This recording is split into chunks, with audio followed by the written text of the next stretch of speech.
మీ అందరికీ నా హృదయపూర్వక వందనాలు. చెమ్మగలిగిన దేవుని పిల్లారా, మీరు హృదయాలు వెలిగించే మాటతో దేవుడు కొన్ని మాటలు తీసుకొని మీ అద్దెకు వచ్చినాడు కనుక మీరు నేను కలిసి ప్రభు మాటల చేత మన హృదయాలు వెలిగించుకుందాం.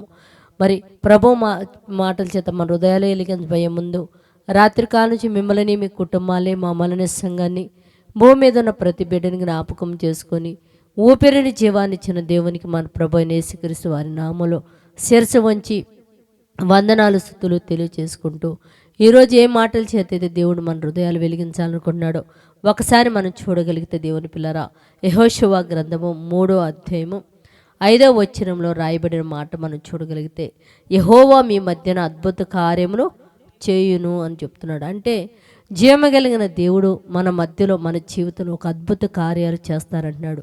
మరి అద్భుత కార్యాలు చేయాలంటే దేవుని పిల్లరా, ఆ కార్యాలు చేయగలిగిన వ్యక్తికి ఎదుట నువ్వు ఒక పరిశుద్ధుడిగా, నిర్దోషిగా కనపడుతున్నావా దేవుని పిల్లరా? అలా కనపడితే తప్పకుండా యెహోవా మన మధ్యలో, మన జీవితంలో ఒక అద్భుత కార్యాలు చేస్తాడు దేవుడు. కనుక యెహోవా భూమి మీద ఉన్న ప్రతి బిడ్డ జీవితంలో ఒక అద్భుత కార్యం జరిగించే వ్యక్తిగా మారిపోనట్లు మనం ప్రార్థన చేద్దాం.